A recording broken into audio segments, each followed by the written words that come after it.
Bir hedef daha. Daha fazla! Daha fazla! Noxus'lu olarak dünyaya gelen Shida Kane pek çok yaşıtıyla birlikte çocuk yaşta orduya alınmıştı. Bu acımasızca uygulama yalnızca Borum Darkbloods'un imparatorluğunun en sinsi komutanları tarafından kullanılırdı.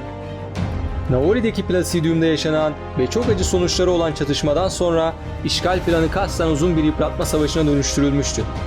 Ionialıların merhameti sömürülmesi gereken bir zayıflıktı. Savaşçıları masum olduğunu düşündükleri kişileri öldürmekte tereddüt ederdi. Elinde tutuşturulan kılıcı zar zor taşıyan Kane'in ilk savaşının ayrıca son savaşı olacağı tahmin ediliyordu. Bar eyaletine saldıracak olan Noxus güçleri, Eepul Nehri'nin denize döküldüğü noktadan karaya çıkmıştı.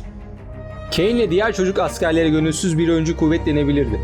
Karşılarında evlerini geri dönmüş işgalciden korumaya çalışan düzensiz yerel gruplardan başkası yoktu. Genç yoldaşları çabucak öldürülse ya da savaş alanından kaçsa da Kane hiçbir korku belirtisi göstermedi. Ağır kılıcını bırakıp yerden bir orak aldı ve dehşete kapılan Ionialılara tam da Noxus'un düzenli askerleri yan taraftan hücum ederken saldırdı. Sebep oldukları katliam tam anlamıyla şok ediciydi. Çiftçiler, avcılar, hatta birkaç vasıtaya çok kısa sürede vahşice katledilmişti. Aradan 2 gün geçip haberler güney bölgelerine yayıldıktan sonra bölge tarikatı bu korkunç manzaranın olduğu yere geldi. Liderleri Zed bu bölgenin herhangi bir stratejik önem taşımadığını biliyordu. Kıyımın amacı bir mesaj göndermekti.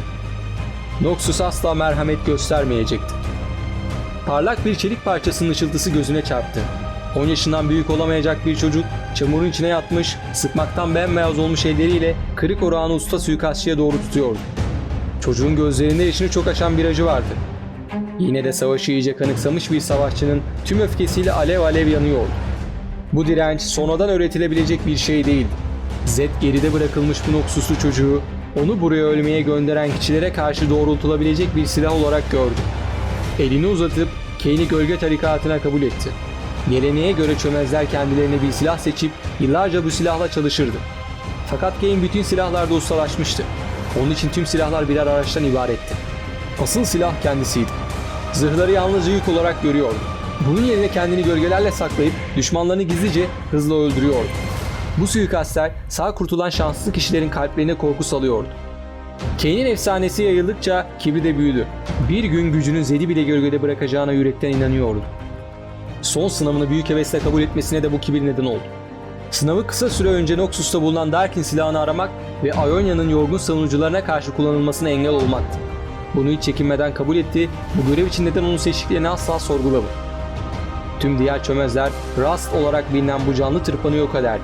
Fakat Kane onu kendisi kullanmak için istiyordu. Parmakları silaha sardığı anda yozlaşma bedenine işledi ve ikili kaçınılmaz bir mücadelenin içine düştü. Rust, Darkin kardeşlerine katılıp dünyayı dümdüz etmesine sağlayacak kusursuz bedeni yıllarca bekledi. Fakat Kane'i bastırmak hiç öyle kolay değil. Kane, şimdi zafer sarhoşu ve Zed'in onu gölge tarikatının yeni lideri yapacağından emin bir şekilde Ionia'nın yolunu tutuyor. Biliyorum.